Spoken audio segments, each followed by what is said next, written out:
Alright, let's start the speed run. I was told to record a live voiceover for this one, so that's what I'm doing. Alright, the first thing you're going to notice that I'm going to do is I'm not starting the timer at new game. That's because of the new rules put in place that it starts when you gain control of Link. So it's actually going to, time is actually going to start when you first start moving. So it saves about a minute in the run. All the times are going to be retimed, so it shouldn't make too much of a difference. It just makes your runs look a lot cooler, and it's going to do that to this one. We added that because what you do is after every run that you lose, you would preload everything. So you'd watch the entire opening cutscene, which would save about 2 seconds on your run. So we just wanted to outright ban that. So if you start timing after that time can be saved, then it would make it so there's no reason to preload. So yeah, I'm glad that new rule's in place because I hated preloading. And timing is going to start about now. I'm recording the audio for this after my run, so I already know what's going to happen. I'm pretty much just like a sports commentator who's looking back on the game footage. This is my run, so, you know, just to make the video a lot more interesting.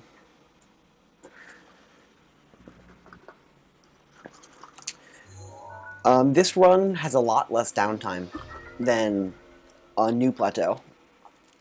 Because normally you would have to, after you open this, you would have to open the Shrine of Resurrection, the doors on the outside, and there'd be a long cutscene and another long cutscene.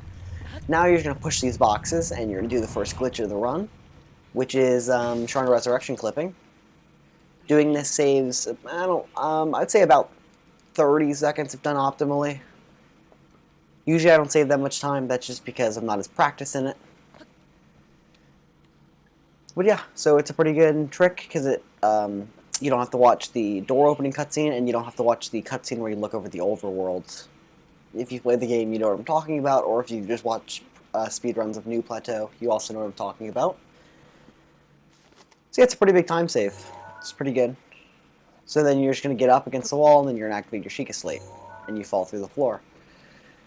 This trick took runners a little while to get used to. It took me a long time to get used to, but now I implement it in runs, and about half of the runs die here.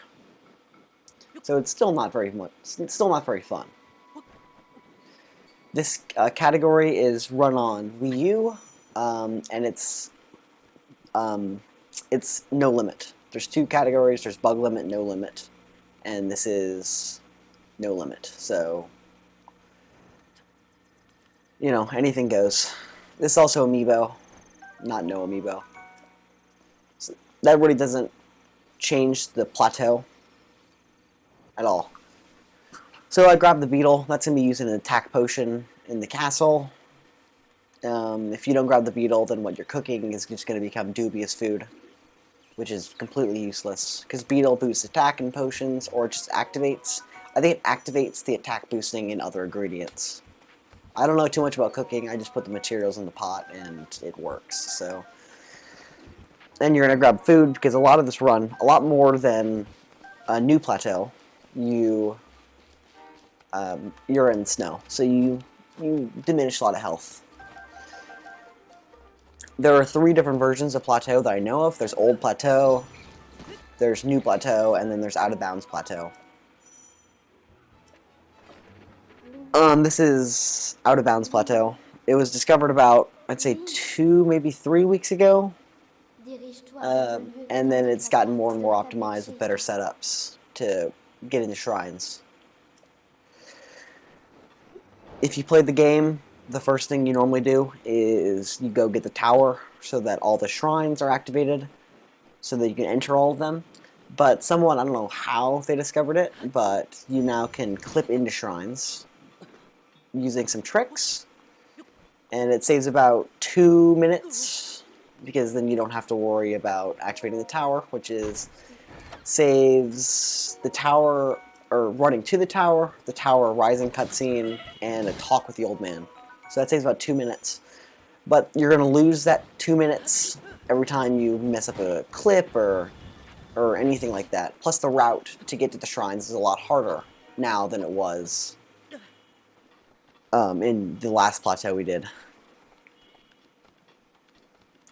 So I'm coming up on the Stasis Shrine. This is the first instance of shrine clipping. If you watch a speedrun, you know what I'm talking about, but if you haven't, the first thing you're going to do is you're going to get skew by jumping on specific parts of the shrine, and then you glitch a little bit when you jump. So when I shield surfed into there and I unequip my shield, Link glitches into the shrine. It's tough to see. It's tough to watch when you're just watching it, but you glitch into the shrine instead of activating the terminal. It's a good method if you're good at it, but it's very frustrating if you're not and you're learning it. It took me a lot of hours and a lot of watching to get good at these clips. A great video to watch if you want to get better at these clips is probably Razen's PB. You can look him up. I think it was like a 34 or something, or anyone's PB who uses this route, matter of fact. Even this PB, if you just look at the map and where I'm set up my feet and my skew spots, they all should match up and they should give you the results. I'm going to be saving a lot of time here. First of all, because this is a pretty good split. I did pretty good on this one. And also because my PB doesn't factor in the new timing method, so I'm going to save about a minute by default here. So that's why it was so fast.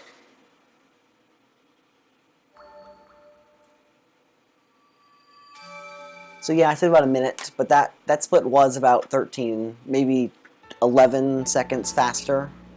Probably about 11 seconds faster than my actual PB, like the execution-wise.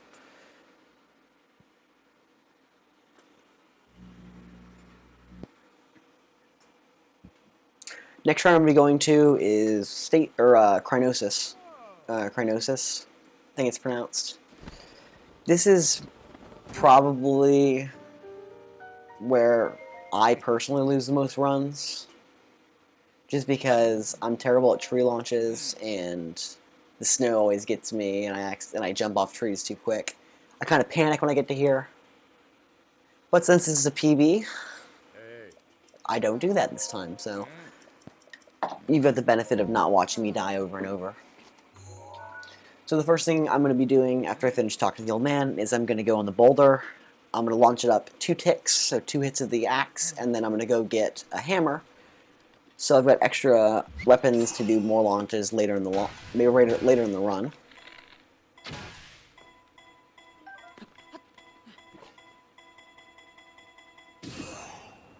That's not a very good jump.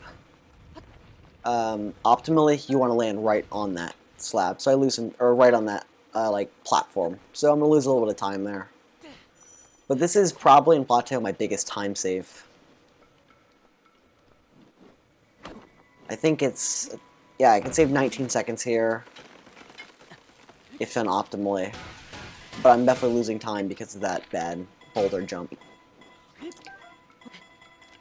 An optimal launch is you're going to be to the as close as possible to the left of that mountain that I passed over. It was a little bit too far to the right, but not bad. So I'll take it. And then this launch, optimally, you're going to be as close to the shrine as possible.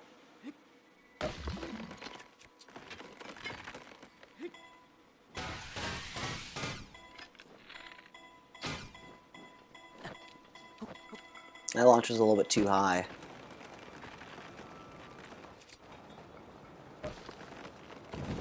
Yeah.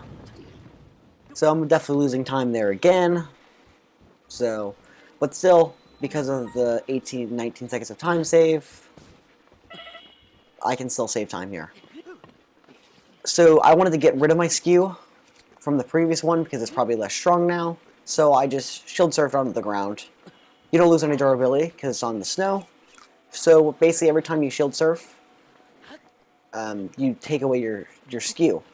And when you see previously when I jumped in the air and I unequipped my shield, I jutted to the left. I glitched to the left. That's what skew is, and that's what gives you the ability to clip into shrines. And a lot of the shrines, the hardest part of clipping is getting back in. And Chronosis is probably the second hardest to get back in.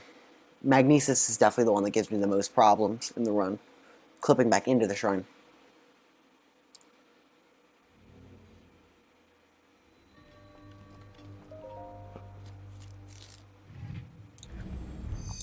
This is a pretty straightforward shrine right here. You know, you create a pillar, you get up to that platform to the right, you create another pillar to raise the gate, and then you're going to do one of the coolest but toughest tricks. When you Chronosis jump, I don't know if you call that a skip or a jump. I'm not really sure. You'll see when it comes up. I do get it in this run, but I only get it about half the time. So it's always a nice time save. This is the quickest shrine, and here's the jump right here. Yeah, so you just shield surf, unequip, and then you jump up there. Normally you'd have to go all the way there. There's a seesaw, and then you've got to put one of them, or have a pillar, and then that lifts up, and you probably lose about 10 seconds if you don't make that jump. So it's always nice in runs to get it. And I would have lost time if I wouldn't have gotten that. My splits are screwy, just because this is such a new route and I haven't really recorded any PBs. So my Great Plateau splits don't really line up. They're more just goals to finish shrines with. So they're not really that important. They do give you a pretty good idea of where I am on my PB. Right there I do a damage cancel, which is something that's a lot less used now that in New Plateau, that's the only, Out of Bounds Plateau, it's the only instance of damage cancel. So basically what you do is you throw your weapon while you're jumping down midair, and then immediately unequip it, and then your game gets kind of confused and then sets the spot where you fell off of where you unequip the weapon so you don't take fall damage. So I could fall from the very top of Hyrule down to the lowest point in Hyrule and do the damage cancel glitch and I wouldn't get hurt. You used to do that off the tower, but now that since we don't get the tower anymore, we don't do it. This is my least favorite shrine coming up, Magnesis. It's very tough, like just getting in or getting out and then back into the shrine. So it's always a pretty big time save when I can get it first try. Especially getting back in is a lot of time save. This is the neutral tree launch, so I'm not actually grabbing on, I'm actually riding the tree.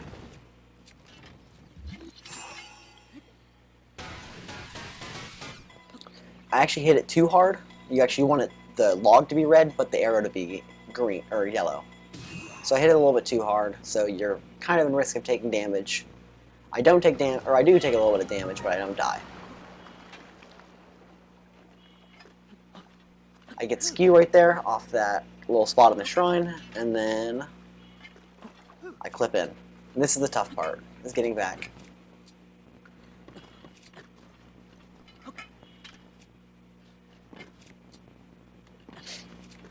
Yeah, you gotta be lined up perfectly, like dead center, or else you'll stray off to the left. And I finally get back in. I did lose a good amount of time there. This shrine is also this is the most straightforward shrine. The only thing that closely resembles a trick is, it's not even really a trick, it's just it's a shield surf over a gap. Normally you're supposed to use Magnesis to get a platform to fill the gap, but you can just easily shield surf over it. It's pretty simple. I was still looking back at my old PBs when I used to grab the slab and then put it down. It's such an easy trick. I don't think I've ever failed it before. The only way you can fail it is you get shot by the Guardian. So yeah, you just move that out of the way and then just run. Then you move this block out of the way. Make sure the top block doesn't fall on you. It doesn't. And then right here, you just gotta shield surf over this gap. And you'll see skew right here. Yeah, I kind of glitch a little bit after I shield surf. It's exactly what I want.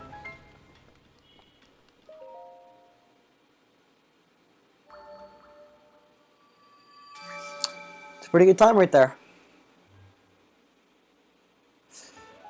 Pretty good split.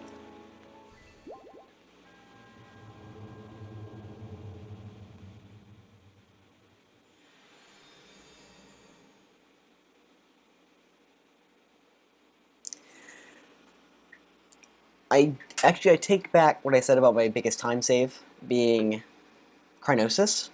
My biggest time save is actually here in bombs. In my splits it said that I went no time save. That's just because this is such a hard route in Plateau that you rarely get here. You have problems with the clips, or all the tree launches are tough. It's pretty rare that I get here. So yeah, I probably can save about 40 seconds in this split, optimally, because of this tree launch. Because I've actually, in a run, I've never hit this launch with this tree. I just did another neutral launch. But yeah, this tree. Yeah, I shoot that Bokoblin because he can shoot me with his bow. And getting this launch is helpful. I've never gotten it in a run, so I got a lot of time save.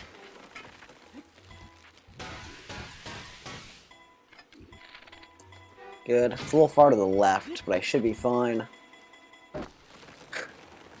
I was kind of freaking out in my run there, because I actually went outside of the Great Plateau on that launch, and I just barely landed on an outshot.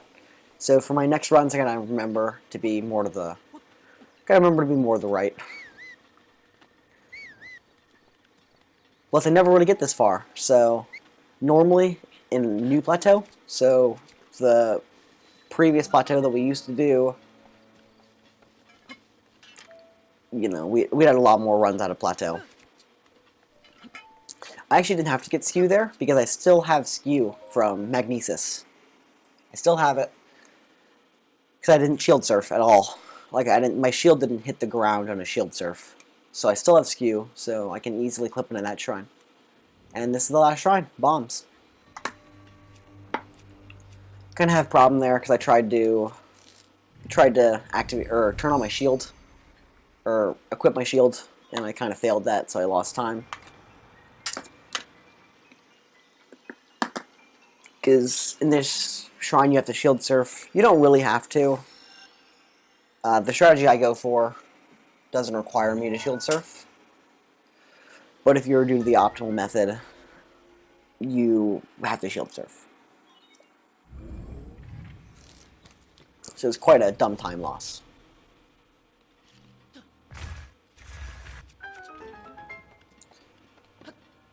This right here, you can throw a bomb, and then you immediately jump on.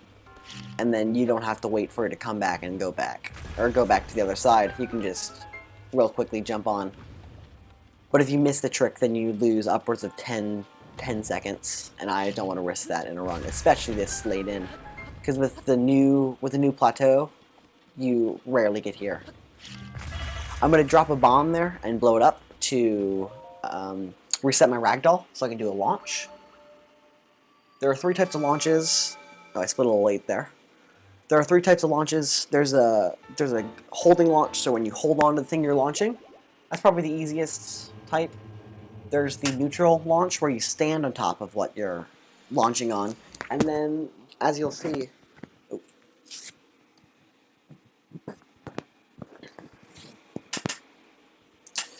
yeah, so there's 3 types of launches in the game. Maybe there's others. I don't know. There's only 3 types of launches in Great Plateau. The first of which is where you ride on it, so you stasis it and then you stand on it. The next of which is when you hold on to it, so you follow its path exactly. And the next type, as you'll see after I finish Paraglider Split, is you actually bounce off of it and then you go flying with your paraglider. And that's very useful. It's very useful in long categories because then you can cover very long distances in short amounts of time. So this is a very good plateau. because this split right here, this split, paraglider split, that's paraglider, or my split time, so 22:45, is actually my time in my inbounds plateau. So with new plateau, so I can save about a minute here. So it further enforces how good of a run this is.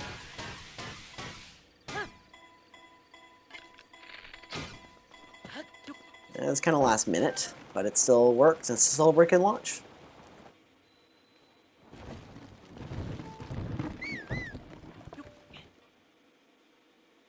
I think I'm going to get a sub 20 plateau, which is pretty cool. I've never gotten a sub 20 plateau, especially it being in a run. It would have easily been sub 20. It's actually probably been on the lower side of 19 if I would have just done Great Plateau any percent. Because then I wouldn't have had to grab the beetle or the second hammer.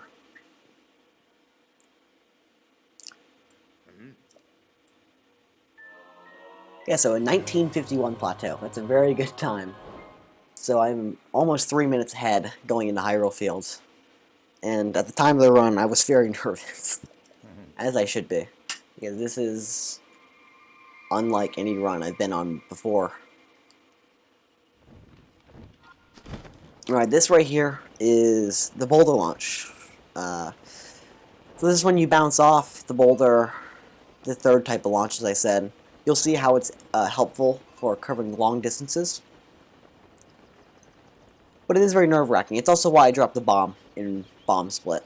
So I can actually bounce off instead of just glitching and not launching and just staying in midair.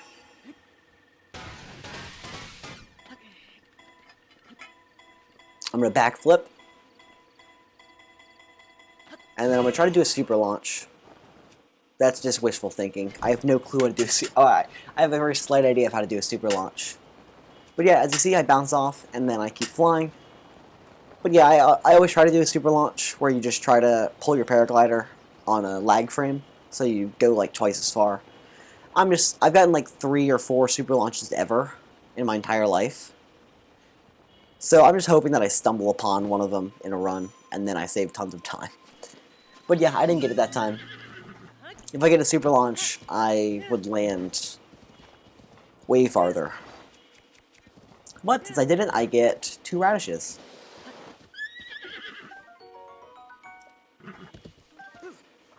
Also, you'll notice that my game is in French. It's just for faster load times. That's all it is.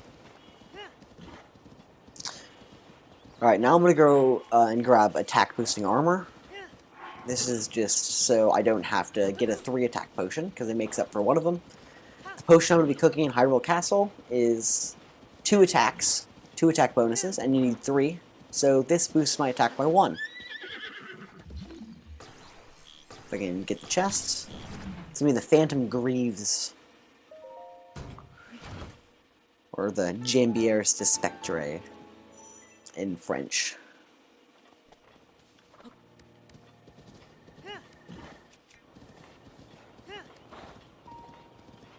I'm gonna get spotted by the Guardian here. That's not too big of a deal. You know, I'm too far away for it to make a difference. That right there is an infinite horse stamina glitch. It's when you fool the game to think that you jump off the horse, because when you jump off the horse, he regains its stamina. You're just tricking it so that you're off, so that you can, you know, keep running the entire time. I do fail it up here, which cost me a little bit of time. That's what happens if you mess up the trick, is you jump off and then you've got to run to the horse. It doesn't lose that much time, but it's always annoying. Plus your shield can break when you do it, and then that could, you know, cause you to lose even more time, and then you can't do the glitch anymore, because you need your shield to the glitch. Can be bad. Now I'm going to be doing a slab launch to the castle. This is just so I don't have to climb up the castle or take a route. I can just fly up. I need full hearts here because it will take all of them, or maybe 2 of them. One of the 2.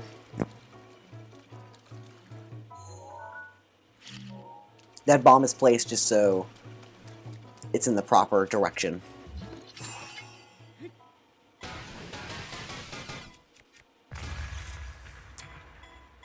to line me up.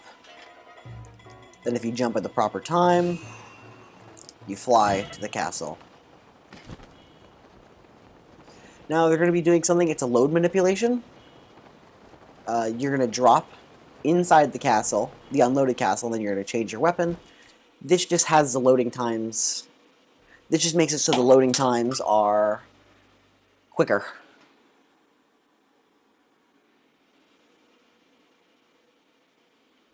And another gold. But these splits are all messed up. So, gold doesn't mean too much. That wasn't that great of a high roll field at all. In fact, I'd say it was below average. I accidentally climb up the side of the wall.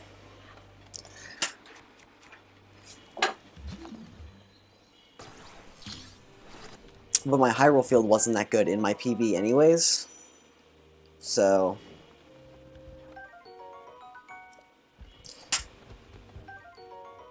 I'm gonna grab. I grabbed the Molduga fin to use in the potion. I grabbed the spear, which I'm gonna be using to kill the first divine beast and to use on Wind Blight. Or I'm gonna use it on Wind Blight and Water Blight to kill Wind Blight and to damage Water Blight. I'm grabbing the Royal Sword or the Guard Sword. That's gonna be used on Wind Blight and Fire Blight, and I think on Thunder Blight too.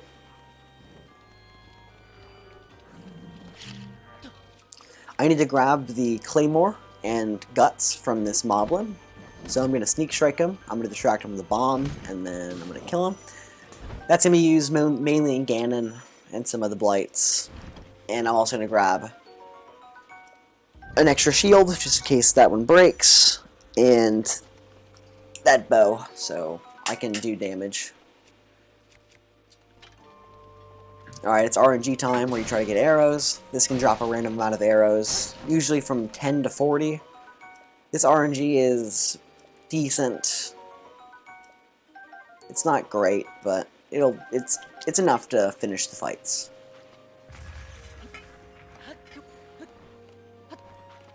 I've only got a few more things to grab. I've got the Stone Smasher to grab from a Moblin up ahead, and I've got the Tri-Lazal Boomerang, which I'm going to grab right now by sneak striking this Lizalfos.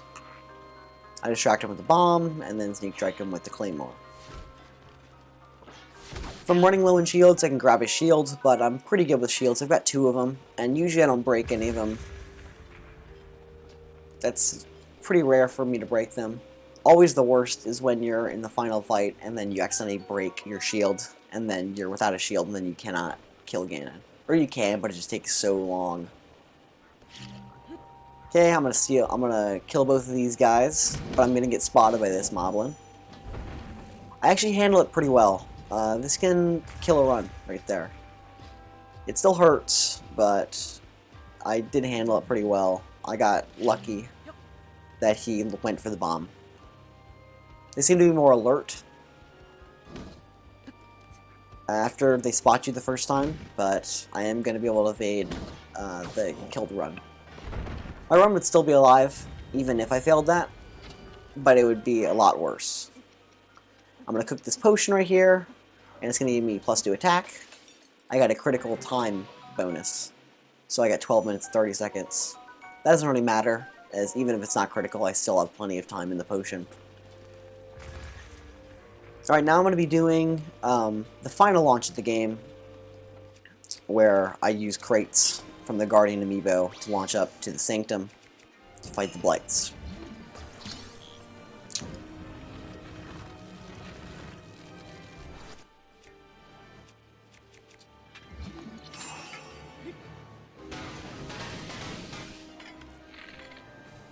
I'm actually going to crouch there, so I don't have very much time to set up my positioning, so my crate launch is not good. Normally, I'd like to be, so I don't have to, I probably lost about 20, maybe even 30 seconds there. Because I can land right in front of the Sanctum from here. But now I've got to climb 2 walls and equip all my items. So I lose some time here. Maybe not 30 seconds, I'd say 20 seconds. But still, my castle in my PB was pretty bad, so I'm saving time.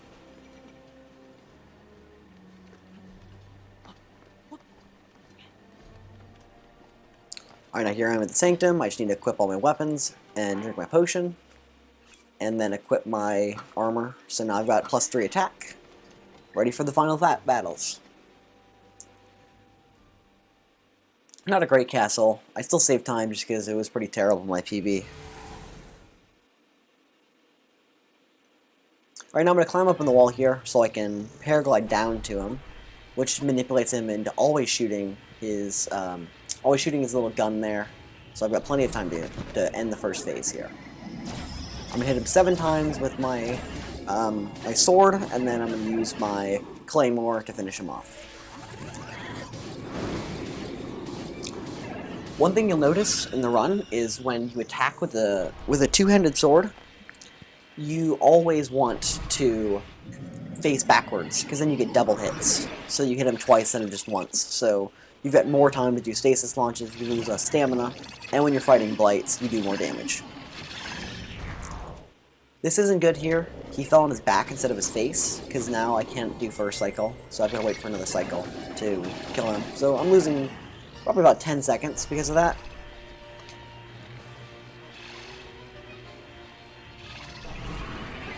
Alright, that's end of Wind Blight. Now I go to Water Blight, where I'm going to stab him a little bit with my claymore, or my spear until it breaks, and then I'm going to hit him with the Stone Smasher.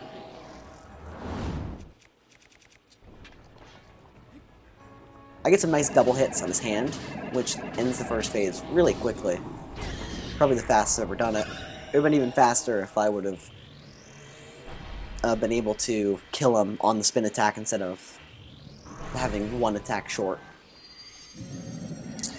And as a trend with my late game, I've got a lot of time to save on this split.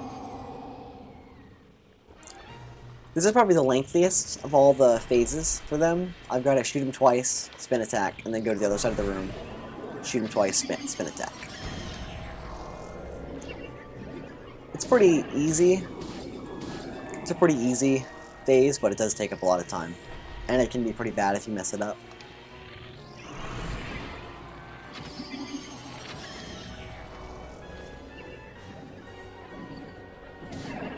Alright, that was pretty good. Now we've got Fire Blight. He's probably the easiest. He really doesn't have anything that special. I just spin attack him once, spin attack him twice. And then I'm going to throw my hammer at him. It's not the optimal way to do it, but I haven't been able to get him to fall down. So I've got to shoot him with an arrow, and then throw a weapon at him so it breaks, and then he falls to the ground. Then I finish him off with the Royal Guard sword.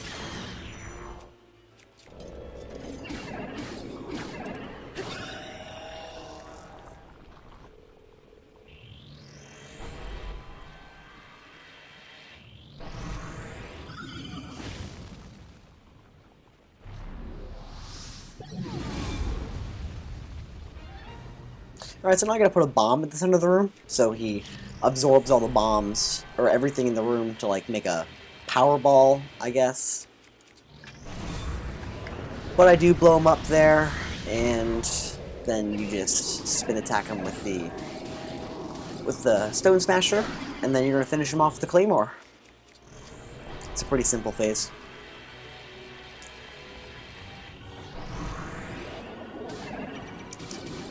Now everyone's least favorite Blight, Thunder Blight. He can kill you in the second phase with one hit. So it's always a terrible run killer when you lose to him, because usually Blights are pretty simple. But he always can sometimes evade your attacks and make it difficult on you. Especially because he's the quickest Blight, so he can definitely screw with you. So if you don't quite kill him, he can waste a ton of time. He's really tough to Flurry Rush too. It's always risky. His lightning charge sword can kill you in one hit.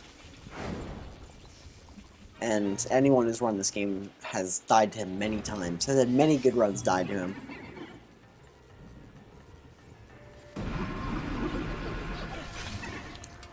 I'm actually gonna miss the boomerang, which loses a little bit of time.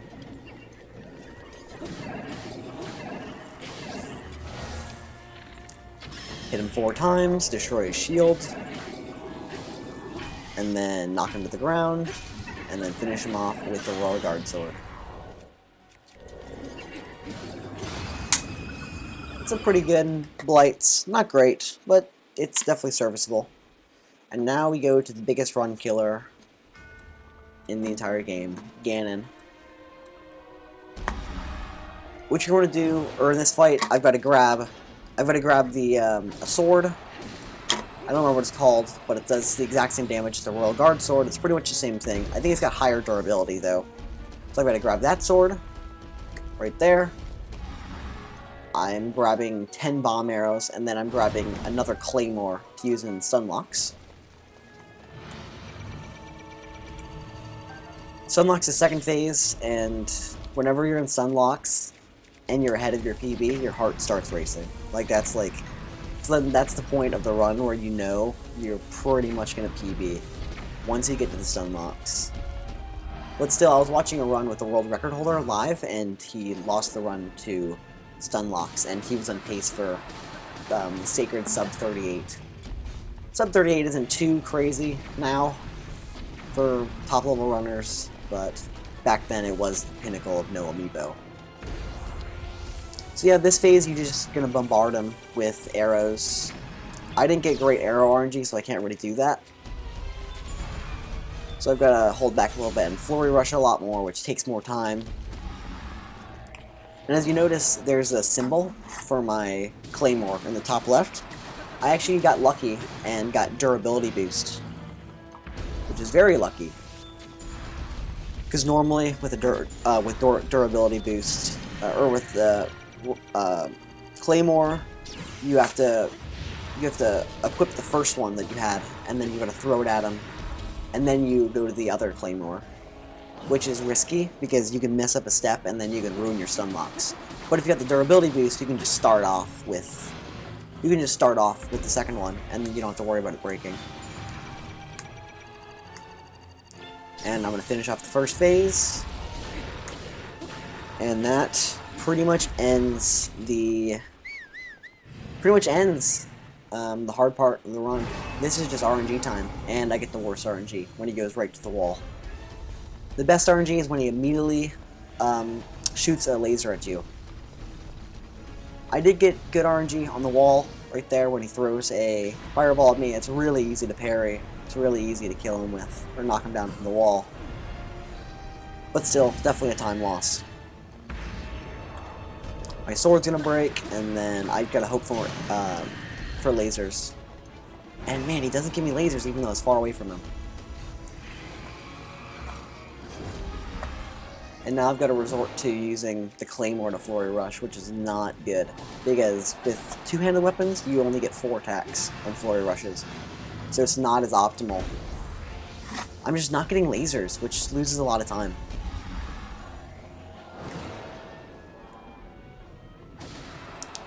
Yeah, after you finish a flurry rush, you just gotta run away as fast as you can and hope for a laser. I'm gonna get a laser here.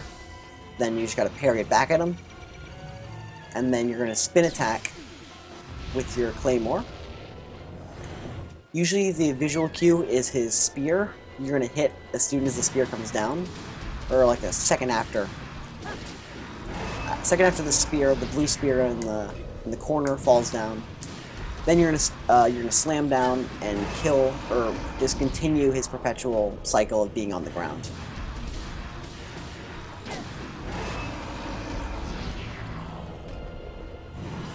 I should be able to finish him off on the spin attack right here. And that right there is pretty much the run. Pretty much the run right there. This is the walking cutscene of Dark Beast Ganon. But it's still scary. It's still very scary because you can lose the run here. It's unlikely, but you can lose the run. You lose about, depending on how quickly you die, you can lose about 3 minutes at the end of it. At the end of the split, you can lose about 3 minutes.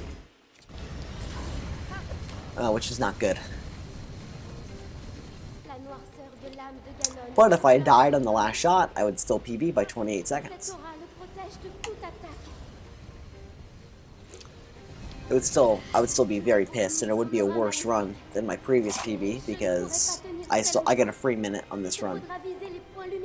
So really, I'm ahead of my previous splits. I'm really ahead about 2 minutes and 28 seconds, which is still very far ahead.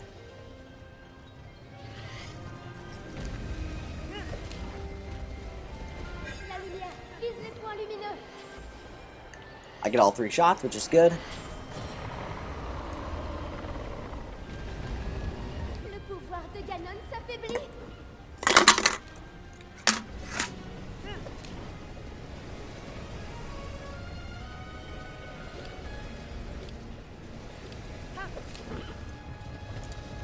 You gotta stay on his closest side. I like to go to the other side of Dark Beast. But it doesn't always work out that way because he can move, he can shift his position. But still, you just have to be on the closest side. And I hit all 3 shots again, and with stamina to spare, so that's definitely optimal right there. Next shot is at the stomach. It's the second to last shot in the entire run.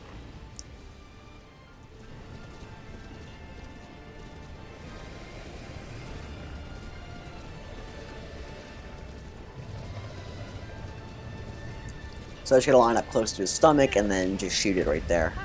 Actually, probably more of his chest area, where this last one appears, but it's on his underbelly.